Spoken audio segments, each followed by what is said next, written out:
Hi everyone, Dr. Victoria Scurbo here, speaking to you from the Seeds of Transformation Healing Center in Wareham, Massachusetts. I have some good news, everyone. I found a time of birth for Andrew Yang. So for those of you who asked me to take a look at Andrew Yang's chart, I'm going to do that right now. Okay, we're going to do this from the perspective of evolutionary astrology. Um, and, and I'll give you my impressions about his chart. Okay, so this is his chart. Okay, Andrew Yang was, and let me give you this information. I can't see it the other way because I'm reading backwards and I can't read backwards. Okay, so Andrew Yang was born January 13th, 1975 at 6:20 a.m. Schenectady, New York. And I got this from Astrodata Bank and it says it came from his memory. So it's rated A in the Astrodata Bank series of ratings. Okay, so let's take a look at Andrew Yang. He's got a very interesting chart and some very, very exciting things happening here. So the first thing I want you to notice is that we do have a configuration in here. We have a kite formation. I don't know if you can see that. Just to review, a kite is made up of a grand trine and a opposition that will oppose one point of the grand trine and sextile to other points of the grand trine. And his kite occurs along the axis, along his nodal axis, which means that he sort of works in a more fated or fateful way. There's a real sense in this chart that he has come in for a specific sort of purpose here. Okay, so we can see that kite. Now, if you remember, Tulsi Gabbard had a kite in her chart. Marianne Williamson had a kite in her chart, although I don't think when I was showing you Marianne's chart I pointed it out, but she also has one. Camilla Harris has 3 kites in her chart. And who else had a kite in their chart? Cory Booker had a kite in his chart. And Pete Buttigieg might have also had a kite. I'm not sure. Don't quote me on that. But what I've come to sort of realize is that people who have kites in their chart, right, the trine is a very flowing aspect. But if there's not something to activate it, it can sort of just sit in the background. Okay, but when you have a planet or a point, in his case, his nodes of his moon and a planet, creating this kite formation, then we know that that something's going to happen in this person's life. This person is going to make an impression, we'll say. Okay, so before we get into the evolutionary astrology aspects of his chart, I just want to mention that he has a Capricorn ascendant. And so he approaches life in a very practical, in a way, utilitarian way. Capricorn is the archetype of how best to utilize the resources available to sort of benefit, in a way, society. Okay, how society is structured, the basic sort of building blocks of society. He also has a Capricorn sun, which makes him, in a way, also very businesslike. But his moon is in Aquarius. And so where his sun tends to be a little bit more sort of all business, his moon in Aquarius brings in that care for the collective. Okay. He also has his sun and moon are in a, let's see, are they conjunct? They're a little past conjunction there. It's a little wide, but the relationship between the sun and the moon in his chart is an Aryan relationship, the phasal relationship between the sun and the moon. And oftentimes in a chart, if you look at the phasal relationship between the sun and the moon, you can tell a lot about what that person's life is about. And when you have this is called a new phase, you have come in to introduce something new, very Aryan. Okay, so there's this sense of planting a seed. And because we're dealing with Capricorn, we're dealing with the structure of society, and Aquarius, how it is to benefit all of society. Okay. The other very exciting thing is, I don't know if you noticed, but his sun is at 22 degrees. What is it? Looks like 38 minutes of Capricorn. This is actually the degree, uh, almost exact degree, I think. It might even be by minute, but I think it's definitely by degree of the upcoming Saturn-Pluto conjunction that's occurring in January, January 12th of 2020. And so whether or not he wins the nomination, what he has to offer um, on a certain level, what he is bringing forth, I believe, is going to be one of the building blocks of a new sense of power, as in Saturn and Pluto is the structures of power. Okay, and they're going to be in Capricorn, and so it really is about proper utilization. Okay, so that's going to be on his sun. So he is going to be a mover and a shaker um, throughout his life, whether or not he wins the presidency. So now let's look at him from the perspective of evolutionary astrology. Okay, we have Pluto up here in Libra. Okay, he has Pluto in the ninth house. Remember, Liz Warren and Bernie Sanders also had Pluto in the ninth house. And I believe so did Pete Buttigieg. So we see a lot of Pluto in the ninth house energy in this particular group of candidates. Pluto in Libra in the case of Andrew Yang, because he is a Pluto in Libra generation. So already just generationally, he comes with a sort of a deep desire for peace, a deep desire to relate to other people. Relationships become very important to him. As a generation, this generation has to come in to realize their own uniqueness. Okay, each one of them having their own uniqueness. Polarity point of Pluto in Aries, and with Andrew Yang, because he has it in the ninth house, this Pluto. This is somebody who comes in with a lot of knowledge, and his challenge, his soul's challenge, is to take what he knows and to sort of bring it down to the average or the common person's experience. And this is like letting people know what he knows and sort of bringing it to the average or the common man. What was that back in the day, Joe the plumber kind of guy. And I think that he's done that. I think he's really done a good job of getting his message out. And it is in Aries. He has mostly gotten his message out to young people. And it makes sense because they have the most to lose and also the most to gain, really, in this election. I'm surprised at how many young people don't feel like voting is an important thing. I don't know if that's a generational thing. It's possible. There's a generation of kids that there's a sense of what's the use. I believe it's the Pluto and Scorpio generation, and they have their reasons for that. I think the Pluto in Sag generation, which began right around 1994, 95, they have a little bit more of that sort of social consciousness. They're the sort of the Parkland kids who were telling everybody to go out and vote so that they can be safe. Okay, but let's talk about Andrew Yang. I could go on and on about the Pluto generations here. Okay, so he comes in with this deep desire for peace and to work with others towards an understanding, ninth house, of what it takes to work in relationship. But his soul has to bring it down to a language that people can understand. Now that's the unconscious Pluto stuff, right? That's the unconscious soul evolution. How does he do it in a conscious way? Well, he'll do that. Pluto will work through the South Node, and we have, interestingly enough, the South Node in Gemini. Gemini, of course, is connected to that third house. The North Node is in Sagittarius, okay? His Pluto is in Sagittarius's house. So we can see interconnections between his Pluto and the nodes of his moon. Just by where Pluto sits by house, the polarity point sits by house, the South Node by sign, and the North Node by sign.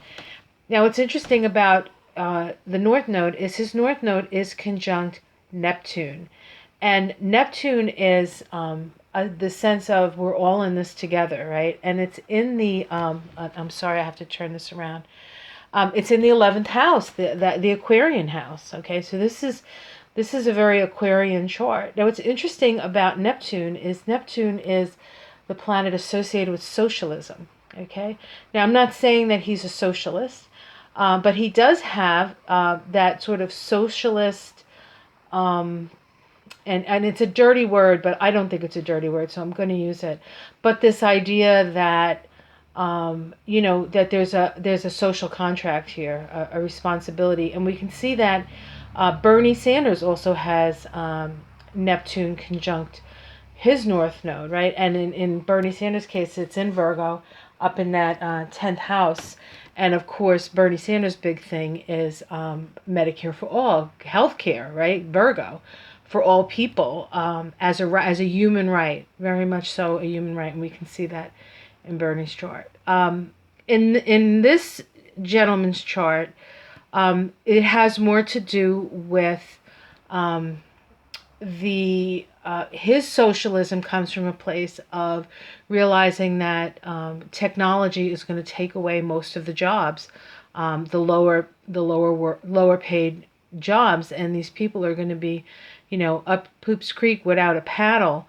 And so we need a way to support the people so that they can live a good life and stimulate the economy in a new economy that's technologically driven. And the technologically driven part of this is the 11th house, right? The Aquarius house, because Aquarius rules technology. And so we can see that he has this kite here connected to the nodes of his moon. And the other points on the kite here are, let's see. He has his Venus in Aquarius. Venus in Aquarius is somebody who cares about the collective, cares about humanity. Trine Pluto. Okay, it's very tight.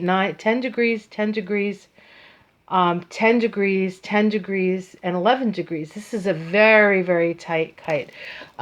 Tulsi Gabbard also had a very tight kite in her chart. And, of course, hers was a fire trine. His is a air trine. So here is somebody who's more mental in the way that they look at it. And so within him, because we're dealing with air and not fire, he will come off as a much more reasonable person than somebody like Tulsi. That's, I think, one of the reasons that Tulsi scares people, because she is so belief driven, and it's a beautiful thing. But we also know that that kind of energy, if not held by somebody who's more evolved. And I personally think she is evolved. I personally think she can handle the energy that she comes in with. But this would be more comfortable for most people, I would say. Okay, so we have this grand air trine, and then of course we have the North Node in fire, inspiration, and Neptune in fire, inspiration, and then sort of creating this very potent kite. Now he also has a planet square the nodes. Okay, I don't know if you can see that. We have the South Node here, and we have the North Node here, and then squaring those two, we have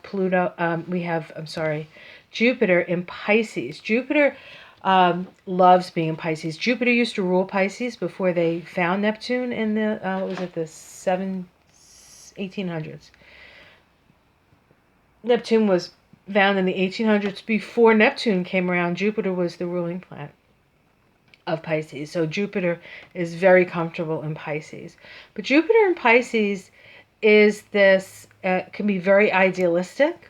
Okay, so he has an idealism about him, and so this could be a challenge in that this skip step can actually make him perhaps a little bit too idealistic in the way that he is wanting to get to his north node. So we'll have to see which is the resolution node of this particular planet square the nodes. Now, when you have Jupiter square the nodes, the question is, what is true? Can I trust my intuition? What is the meaning? What's the meaning of all of this? Okay, because Jupiter deals with meaning. And then Pisces is, of course, a very spiritual sign. And so is this a big pipe dream? I would say no, it's not. But what he needs to do, the resolution node for his Jupiter square the nodes is actually his south node in his second house, in Gemini. Okay, and so he needs to go back to the past to look at how his ideas about what is important, values, second house, ideas, Gemini, and how to communicate them, and how his past has sort of colored this very idealistic north node up here.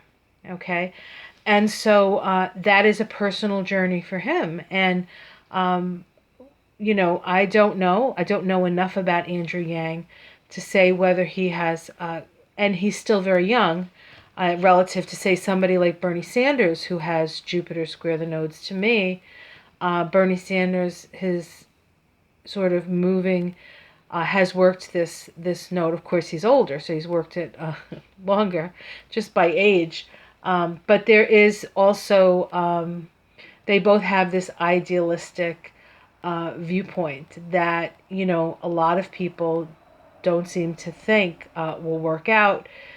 Maybe the pragmatists or the practical people or the people who, don't believe that people are, inherently good, may have a problem with this kind of thing.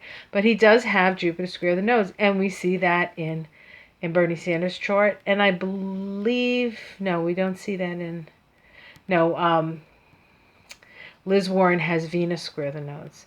If Liz Warren has Jupiter at the head of a yod, that she does have. So Jupiter is, and again, she's somebody else who has a firm belief and has had to make many adjustments in what she has believed through her life to come to a point where she has her philosophy of life that's going to work for her. Okay, so this is a very, very interesting chart. Now, as far as the chart and the chart of the United States, let me just take a quick look. There's a couple things. He has Chiron at 20 degrees, 10 minutes of Aries, okay? He was born in the 70s. In the 70s, Chiron was in Aries. But this is the same degree as the United States Chiron. And so he does he has a simpatico with those people who have been hurt or victimized by this sort of manifest destiny. Manifest destiny. I can take what I want.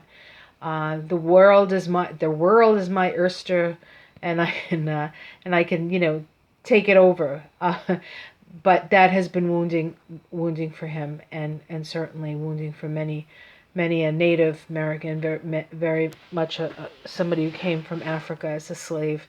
And then anybody, the immigrants that coming in, we can all sort of feel this in our chart. He has his Saturn is conjunct the sun of the United States. So that's interesting because the sun of the United States is in Cancer, right? And he has Saturn in Cancer. So this is somewhat of a reality check for Cancer. But I think it also helps to bring a certain amount of realistic realism to the chart of America, which can work in America's favor. It can work in America's favor. I think that he is an optimistic, practical guy, where this isn't going to be as detrimental as somebody else maybe having Saturn there. But having Saturn on the sun of the United States could very well mean that he could definitely be a leader, a powerful leader in the country. Let's see what else we have here. I know there was a couple of other things. that I saw. I think that's the major connections to the chart of the United States. But interesting chart, interesting guy, very smart. He's going to have a future for sure, and his ideas are going to help build, quite frankly, I think, the new America. Whether he does it as a president or I think later, not this particular round, but certainly his influence and his ideas will be felt. And it's very exciting. So I hope you enjoyed that little snippet on Andrew Yang. If you have any questions, you can ask below, like and subscribe. And if I can get more accurate birth times, I'd be happy to do all the candidates. So if you know, let's see, who haven't I done? I haven't done Amy Klobuchar. I don't have her time. Julian Castro, I could get his if somebody has his time. Who else haven't I done? Well, you can tell me why I haven't done it. Oh, I should probably know that. Okay, well, anyway, it's been a long day. All right, guys, I'll see you again soon. Like and subscribe. Have a great night. Bye.